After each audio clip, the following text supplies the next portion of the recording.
বদলে গেল এসআইআর এর নিয়ম। 16ই ডিসেম্বর থেকে এই দু ধরনের ভোটারদের নোটিশ পাঠাবে নির্বাচন কমিশন। বন্ধুরা, এই মুহূর্তে নির্বাচন কমিশনারের তরফ থেকে একটি গুরুত্বপূর্ণ আপডেট দেওয়া হয়েছে, যা আজকের এই ভিডিওটিতে এই বিষয়ে আপনাদেরকে একদম বিস্তারিতভাবে জানিয়ে দেব। তো আশা রাখবো ভিডিওটিতে আপনারা প্রত্যেকেই প্রথম থেকেই শেষ পর্যন্ত সঙ্গে থাকবেন এবং নতুন হয়ে থাকলে চ্যানেলটিকে সাবস্ক্রাইব করে পাশের দেওয়া বেল আইকনটিকে প্রেস করে অল নোটিফিকেশনটিকে বাজিয়ে দেবেন। বন্ধুরা, আপনারা প্রত্যেকেই জানেন যে আজ অর্থাৎ ইতিমধ্যেই আজকেই এসআইআর এর যে প্রথম পর্ব সেটা কিন্তু শেষ হতে চলেছে। আর মাত্র কয়েক ঘন্টা, তারপরে আপনারা কেউ আর এসআইআর এর ফর্ম অফলাইন বা অনলাইন কোনোভাবেই জমা দিতে পারবেন না, এমনটাই নির্দেশ দিয়েছে নির্বাচন কমিশন। পাশাপাশি 16ই ডিসেম্বর খসড়া ভোটার তালিকা প্রকাশিত হবে। সেই তালিকায় আপনার নাম থাকলেও আপনাকে কিন্তু হিয়ারিংয়ে ডাকবে নির্বাচন কমিশন। অনেকে আপনারা বলছিলেন, কমেন্টও করছিলেন যে দাদা আমার নাম যদি খসড়া ভোটার তালিকায় ওঠে তাহলে তো আমাকে হিয়ারিংয়ে নাও ডাকতে পারে। তো বন্ধুরা, এমনটা নয়। খসড়া ভোটার তালিকায় আপনার নাম থাকলেও আপনাকে হিয়ারিংয়ে ডাকবে নির্বাচন কমিশন। তবে ইতিমধ্যেই নির্বাচন কমিশনারের তরফ থেকে অফিসিয়ালি ভাবে যে ঘোষণা করা হয়েছে যে এই হিয়ারিংয়ে ঠিক কোন দু ধরনের ভোটারদের 100% ডাকা হবে। যদি আপনারা এই দু ক্যাটাগরির ভোটার হয়ে থাকেন তাহলে আপনারা নিশ্চিন্ত থাকুন, আপনাদের কিন্তু হিয়ারিংয়ে ডাকবেই নির্বাচন কমিশন। তো আজকের এই ভিডিওটিতে আপনাদেরকে এই বিষয়ে একদম বিস্তারিতভাবে জানাবো। তো একটু ধৈর্য সহকারে ভিডিওটি আপনারা প্রত্যেকেই প্রথম থেকে শেষ পর্যন্ত শুনবেন বা দেখবেন, তাহলে পরিষ্কার বুঝতে পারবেন কমিশনারের তরফ থেকে কি আপডেট দেওয়া হয়েছে। তো ভিডিওটি শুরু করার পূর্বে আপনাদেরকে বন্ধুরা, আজকে আমরা এক্সট্রা আয়ের ব্যাপারে আপনাদেরকে পরিচয় করিয়ে দেব সেবির রেজিস্টার করা অ্যাপ মার্কেট উলফের সাথে। এই অ্যাপটি আপনারা কিভাবে ব্যবহার করবেন চলুন আপনাদেরকে জানিয়ে দিই। প্রথমত আমরা পিন দিয়ে এটাকে লগ ইন করে নেব। লগ ইন করার পর আপনাদেরকে ফলো ট্রেন্ড অপশনে ক্লিক করতে হবে। ফলো ট্রেন্ড অপশনে ক্লিক করলে আপনারা বাজারে চলা লাভজনক যে ট্রেন্ডগুলো রয়েছে সেই ট্রেন্ডগুলো আপনারা দেখতে পারবেন। মাত্র এক ক্লিকেই আপনারা সেই ট্রেন্ডগুলোকে ফলো করতে পারবেন। এখানে আপনারা খুব কম টাকার বিনিময়ে আপনার ট্রেডিং যাত্রা শুরু করতে পারবেন, যেখানে অন্যান্য অ্যাপগুলো বেশি টাকা ইনভেস্ট করতে বলে। এর মধ্যে রয়েছে ইনবিল স্টপ লস ফিচার্স। ক্ষতি যদি নির্দিষ্ট লেভেল অতিক্রমণ করে এই অ্যাপ নিজে থেকেই ট্রেড থামিয়ে দেয় এবং আপনাকে ক্ষতির হাত থেকে বাঁচিয়ে দেবে।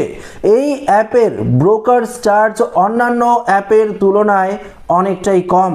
দেখুন, মার্কেট ট্রেন্ড অনুযায়ী মুভ করছিল, আমি স্টপ ট্রেন্ডে ক্লিক করলাম আর সঙ্গে সঙ্গেই 1306 টাকা লাভ বুক হয়ে গেল খুব কম সময়েই।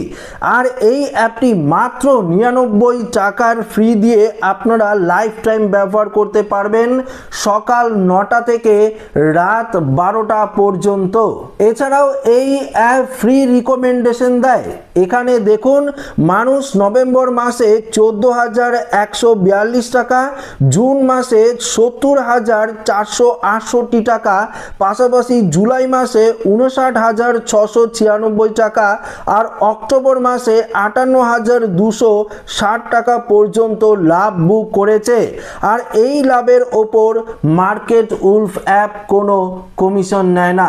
মার্কেট উলফ অ্যাপ 20 লক্ষেরও ওপরে ডাউনলোড রয়েছে। এই অ্যাপ ব্যবহার করে অনেকেই নিজের উজ্জ্বল ভবিষ্যৎ অনেকটা শিওরে নিয়ে গেছে। ডেসক্রিপশন বক্সে লিংক রইল, কমেন্টের পিনও করা রয়েছে, আপনারা ডাউনলোড করতে পারেন। তো বন্ধুরা, নির্বাচন কমিশনারের তরফ থেকে ইতিমধ্যেই যে গুরুত্বপূর্ণ আপডেটটি দেওয়া হয়েছে সেই আপডেট সম্বন্ধে আপনাদেরকে একদম সরাসরি জানিয়ে দেব। সরাসরি আমরা কমিশনারের যে গুরুত্বপূর্ণ আপডেট রয়েছে সেই আপডেটেই আমরা চলে যাব। তারপর আরও গুরুত্বপূর্ণ যে আপডেটগুলো রয়েছে কমিশনারের তরফ থেকে হিয়ারিং নিয়ে সেগুলো আপনাদেরকে জানাবো। আপনারা প্রত্যেকেই জানেন যে এসআইআর এর প্রথম পর্বের পরেই মেন যে পর্ব অর্থাৎ সবথেকে গুরুত্বপূর্ণ যে স্টেপ সেটা হলো হিয়ারিং। এই এই হিয়ারিংয়ে চলবে মেন ঝাড়াই বাছাইয়ের কাজ। এই হিয়ারিং পর্ব মিটলেই কিন্তু আপনার নাম ফাইনাল লিস্টে পৌঁছাবে। যদি হিয়ারিংয়ে আপনারা এই সমস্ত কিছু ডকুমেন্টস দিয়ে আপনারা যদি ভেরিফিকেশন করতে না পারেন তাহলে কিন্তু ফাইনাল লিস্টে আপনার নাম বাতিল হয়ে যাবে। দেখুন এখানে কমিশনারের তরফ থেকে কি বলা রয়েছে। কমিশন সূত্রে খবর, 2002 সালের ভোটার তালিকার সঙ্গে যাদের তথ্যের মিল খুঁজে পাওয়া যায়নি তাদের সবাইকে হিয়ারিংয়ে কিন্তু ডাকা হবে। 2002 সালে আপনার নাম রয়েছে এমন, যদি আপনারা এমনটাই ভেবে বা 2002 সালে যদি সত্যি আপনার নাম থাকে এবং সেক্ষেত্রে আপনারা এনুমারেশন ফর্ম ফিল আপ করেছেন, সেখানে আপনারা নিজের নামে দিয়েছেন, 2002 সালের যে ভোটার লিস্টটি রয়েছে সেটি দেখে দেখে আপনারা পূরণ করেছেন, তাই তো?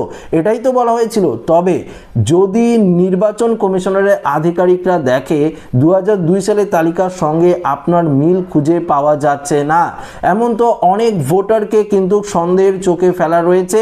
এই সমস্ত ভোটারদের মধ্যে যদি আপনার নামও থাকে তাহলে আপনাকে অবশ্যই হিয়ারিংয়ে ডাকবে নির্বাচন কমিশন। পাশাপাশি 2002 সালে আপনার নাম যদি না থাকে, আপনার পরিবারের কারোর নাম থাকে, সেক্ষেত্রে তো আপনাকে হিয়ারিংয়ে যেতেই হবে, এটা তো 100% শিওর। দেখুন আরও কি বলেছে, কিন্তু সবচেয়ে গুরুত্বপূর্ণ বিষয় যেটি সামনে এসেছে তা হলো যাদের বাবা মায়ের বয়সের ব্যবধান 15 বছর বা তার বেশি এমন সন্দেহজনক ভোটারদেরও ডেকে পাঠানো হবে হিয়ারিংয়ে। বুঝতেই পারলেন, এখানে কমিশন এই বিষয়টি কিন্তু গুরুত্ব দিয়েছে সব থেকে, যেটা আপনারা অনেকেই জানেন না, যার জন্য এই ভিডিওটি আমি আপনাদেরকে দিলাম, যে যাদের বাবা মায়ের বয়সের ব্যবধান 15 বছর বা তার বেশি এমন সন্দেহজনক ভোটারকেও ডেকে পাঠানো হবে হিয়ারিংয়ে, এমনটাই নির্দেশ দিয়েছে নির্বাচন কমিশন। আগামী 16 তারিখ প্রকাশিত হবে খসড়া ভোটার তালিকা, তারপরেই অর্থাৎ আগামী সপ্তাহ থেকে শুরু হবে এই বিশেষ শুনানি পর্ব। তবে এসআইয়ের প্রক্রিয়া নিয়ে দিন বাড়ানোর সম্ভাবনা নিয়ে আজ একটি জরুরি বৈঠক করছে নির্বাচন কমিশন।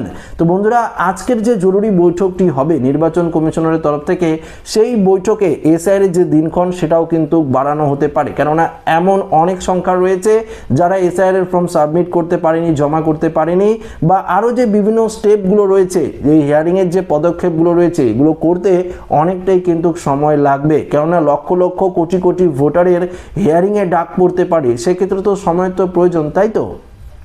তার জন্যই নির্বাচন কমিশনের আধিকারিকরা আজ একটি জরুরি বৈঠক করবে। সেই বৈঠকে হয়তো হিয়ারিংয়ের যে প্রসেস বা এসআরের যে আরও প্রসেস সেটা কিন্তু অনেকটাই পিছানো হতে পারে। দেখুন এখানে কি বলেছে, নির্বাচন কমিশনের এই আধিকারিক স্পষ্ট করে দিয়েছেন যেসব ভোটার এসআরের ফর্ম গুরুতর অসঙ্গতি রয়েছে, পাশাপাশি যাদের বাবা মায়ের বয়সের ব্যবধান সন্দেহজনক অর্থাৎ 15 বছর বা তার বেশি, তাদের সবাইকে শুনানিতে ডাকা হবে। আমাদের লক্ষ্য হলো ভোটার তালিকা যেন সঠিক ও সম্পূর্ণ থাকে। শুনানির এই পর্যায়ে কমিশন তথ্য যাচাই করবে এবং সংশ্লিষ্ট ভোটারদের রেকর্ডে থাকার অসঙ্গতি দূর করার সুযোগ দেবে। কিন্তু এই সন্দেহজনক ব্যবধানের কারণে সঠিকভাবে ব্যাখ্যা করতে না পারলে বা প্রয়োজনীয় নথি দেখাতে না পারলে ভোটার তালিকা থেকে তার নাম কিন্তু পুরোপুরিভাবে বাতিল করে দেবে নির্বাচন কমিশন। ধরুন বন্ধুরা, একটু মনোযোগ সহকারে শুনবেন, তাহলে বুঝতে পারবেন। ধরুন আপনাকে হিয়ারিংয়ে ডাকা হলো, তাই তো? আপনার বাড়িতে নোটিশ গেল এবং আপনাকে হিয়ারিংয়ে ডাকলো নির্বাচন কমিশন এবং আপনারা গেলেন। আপনারা যাওয়ার পর তো আপনারা একটি বৈধ নথি দেখাবেন, তাই না?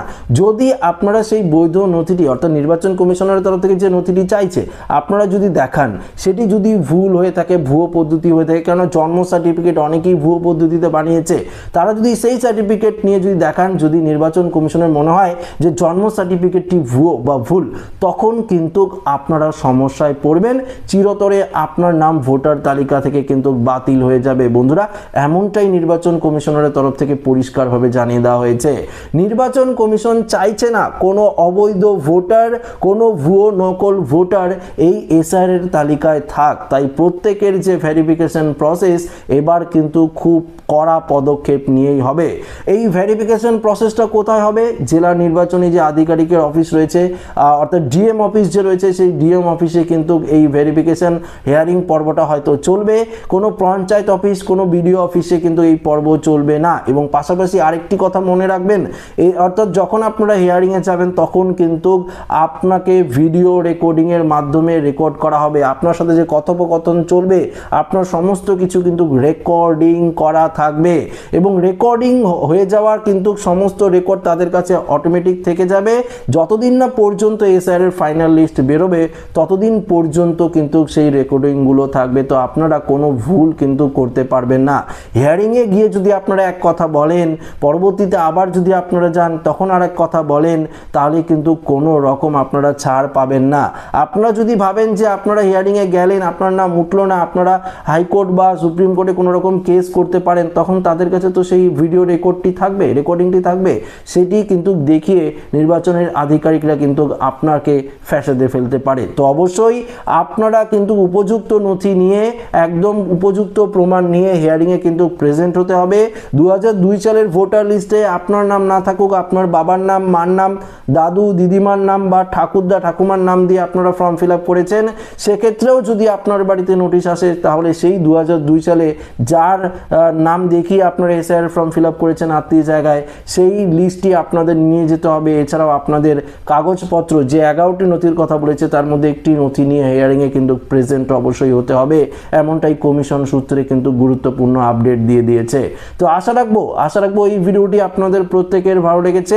ভিডিওটি ভালো লাগলে অবশ্যই লাইক করবেন, বন্ধুদের সাথে শেয়ার করবেন, নতুন থাকলে চ্যানেলটিকে সাবস্ক্রাইব করে আমাদের সঙ্গে জুড়ে থাকবেন। মার্কেট উলফ অ্যাপ ভারতে দ্রুত জনপ্রিয়তা অর্জন করেছে, 20 লক্ষেরও ওপরে মানুষ ডাউনলোডও করেছে। আপনারাও এই অ্যাপটিকে ডাউনলোড করে নিজের ট্রেডিং যে জার্নি রয়েছে সেই ট্রেডিং জার্নিকে অনেকটাই ওপরে নিয়ে যেতে পারেন। ডেসক্রিপশনে লিংক রইল, আমি দিয়ে দিচ্ছি, পাশাপাশি কমেন্টের পিনও করা রয়েছে, আপনারা কিন্তু সেখান থেকে ডাউনলোড করতে পারেন। ধন্যবাদ।